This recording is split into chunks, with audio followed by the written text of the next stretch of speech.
Aujourd'hui, on va discuter de la conversion des unités de mesure. Alors ici, dans la photo, on voit un pouce.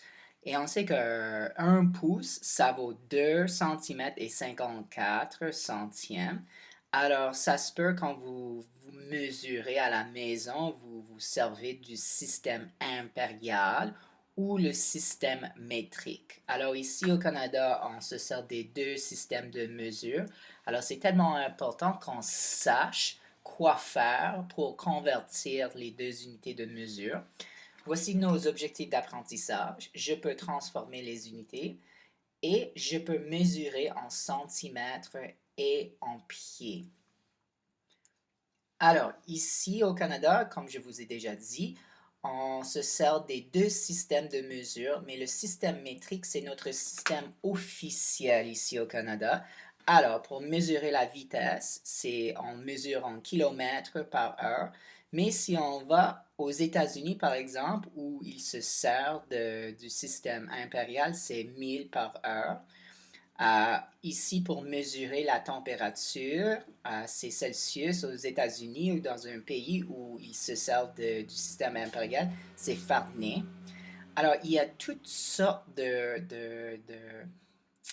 d'unités qui sont différentes. Alors, c'est important qu'on sache quoi faire pour convertir entre les deux unités de mesure.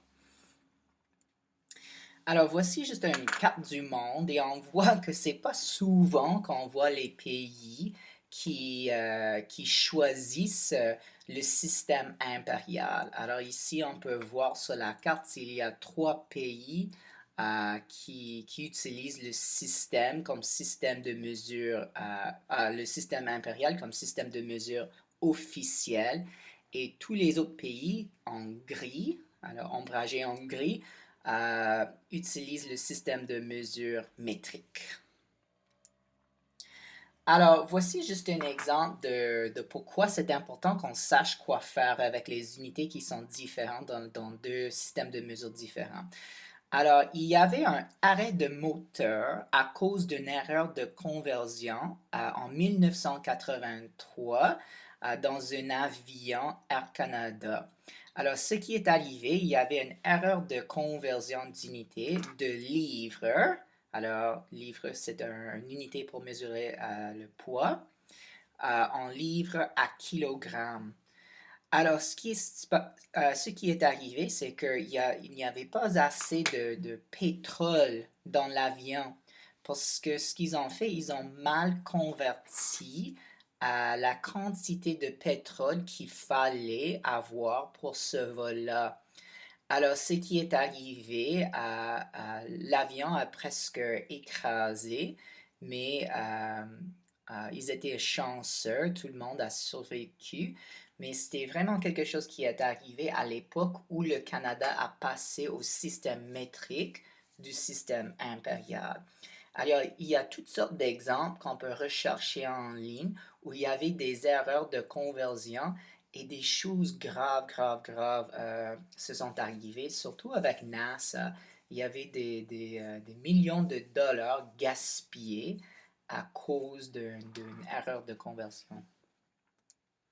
Alors, comment est-ce on fait la transformation des unités? Alors ici, on veut convertir 31 cuillères à thé en cuillères de soupe. Alors, on sait qu'il y a deux cuillères, OK, dans les cuisines. Alors, on a une cuillère à thé et une cuillère à soupe. Alors, cette cuillère-là, c'est pour manger de la soupe. Ici, la cuillère à thé, c'est pour quand on a du thé, on va mélanger le sucre dans le thé, peut-être. Alors, ici, ça dit, pour une cuillère à thé, ça fait 14 millilitres et 8 dixièmes. Ou ici, on a une cuillère à soupe, ça égale 3 cuillères à thé. Alors, une cuillère à soupe, ça fait 3 cuillères à thé. Alors, pour avoir une cuillère à soupe, il faut avoir 3 cuillères à thé. Alors, ce qu'il faut faire, il faut écrire 31 cuillères à thé et on va multiplier par un rapport. On veut annuler ces unités-là, cuillère à thé. Alors, je vais écrire ici cuillère à thé en bas.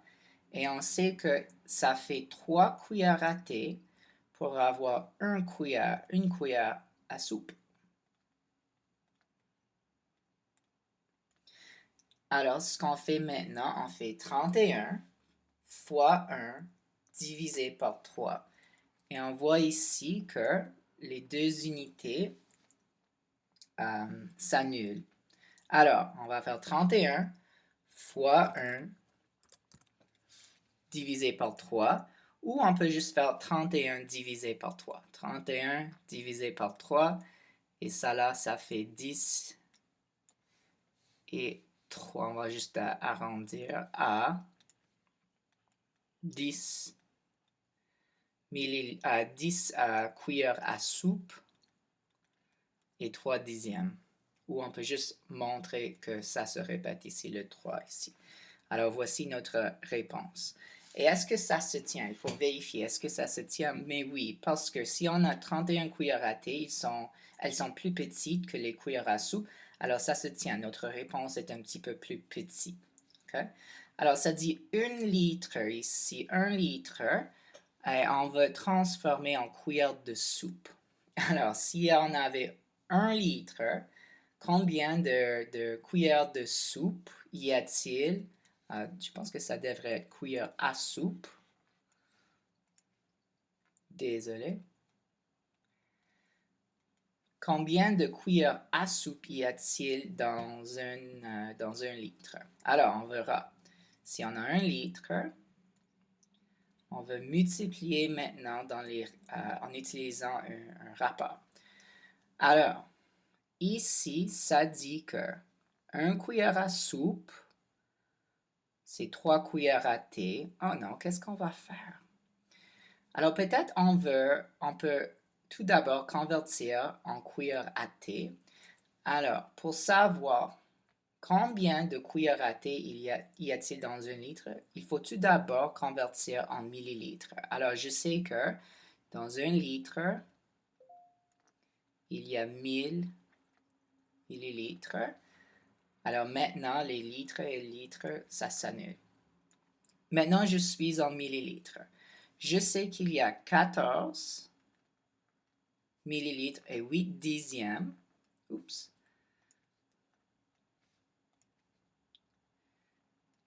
Dans 1 cuillère à thé.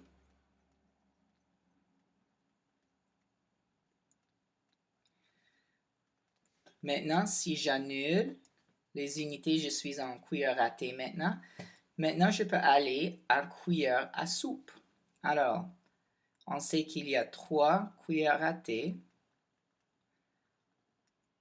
dans 1 cuillère à soupe.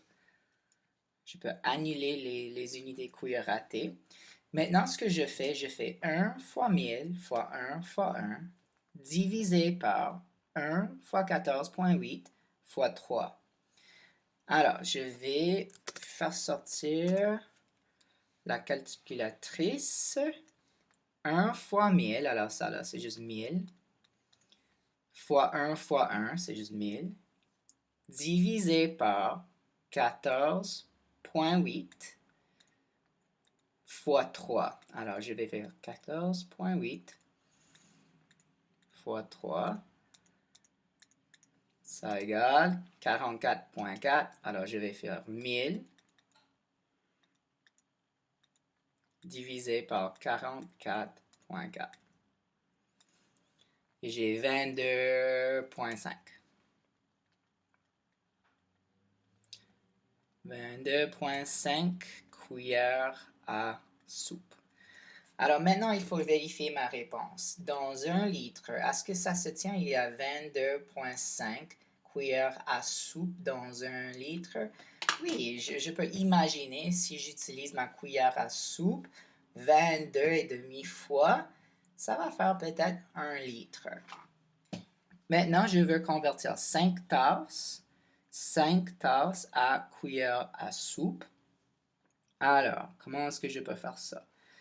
Alors, 5 tasses, peut-être ce que je vais faire, je vais convertir 5 tasses en millilitres.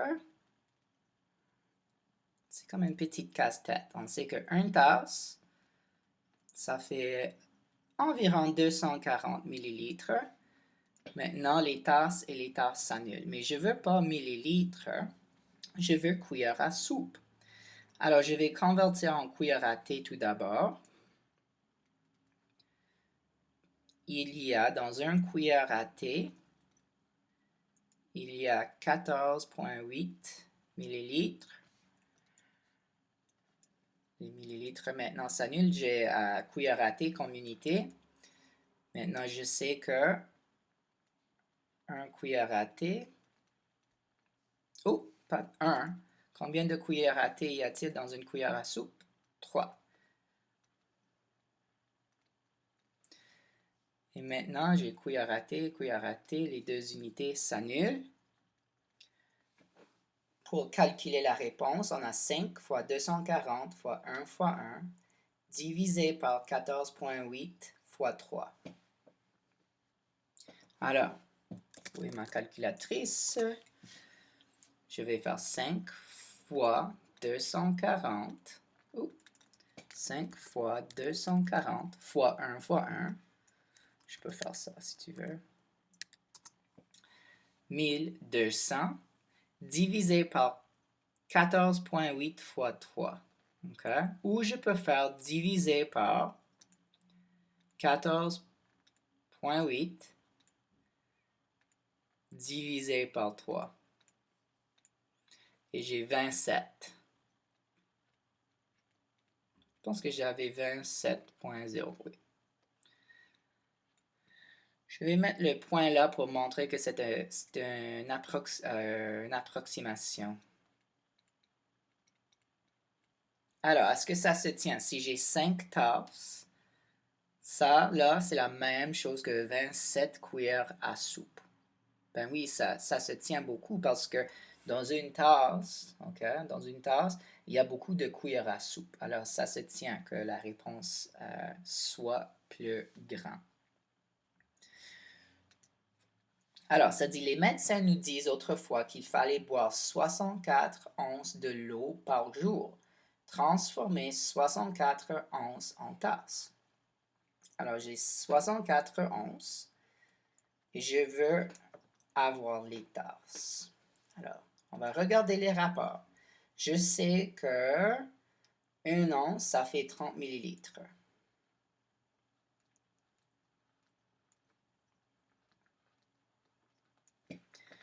Alors, quand je fais le rapport ici, les onces et les onces s'annulent. Alors, si je fais 64 fois 30, maintenant je suis en millilitres. Mais la question nous demande tasses. Okay? Combien de tasses y a-t-il? Alors, je sais que dans une tasse, il y a 240 millilitres. Alors, ici, on a millilitres. Alors, 240 millilitres. On a une tasse. Maintenant, les millilitres et les millilitres s'annulent. Alors, je fais 64 fois 30 fois 1 divisé par 1 fois 240. Alors, j'ai 64 fois 30 fois 1, 1920, divisé par 1 fois 240 ou juste divisé par 240. Et ça fait 8. Alors, est-ce que ça se tient? Oui, parce qu'il y a beaucoup d'onces dans une tasse. Alors, ça veut dire que les médecins autrefois nous disent qu'il fallait boire 8 tasses de l'eau par jour. Et finalement, exprime chaque mesure de deux différentes façons. Alors, de deux différentes façons. En bas, on a les pouces. Okay? Alors, le ruban à mesure en pouces en bas et en pied en haut. Alors, on sait qu'il y a 16 divisions entre chaque pouce. Alors, pour les centimètres, on sait qu'il y a 10 divisions entre les centimètres. Ici, avec les pouces, on a 16 divisions. Alors, 1, 2, 3, 4, 5, 6, 7, 8, 9, 10, 11, 12, 13, 14, 15, 16. Alors, le A là, il est là. Alors, on a 95 et 1, 2, 3, 4, 5, 6, 7, 8, 9, 10. Alors, on a 95 et 10 16e. OK? 95 pouces et 10 16e. Alors, si tu veux, tu pourrais réduire à 5 huitièmes. Mais moi, je vais juste laisser en 10 16e ici. OK? Maintenant, en haut, avec les pieds, on sait qu'il y a 12 pouces dans un pied. OK? Alors, ici, on a 11 pouces et 10 16e. Mais avant 8 pieds, on a 7 pieds. Alors, ici, je peux écrire 7 pieds. OK? 11 pouces et 10 16e. Alors, je veux juste effacer ça. Et 10 16e. Alors, voici deux différentes façons que je peux mesurer le A.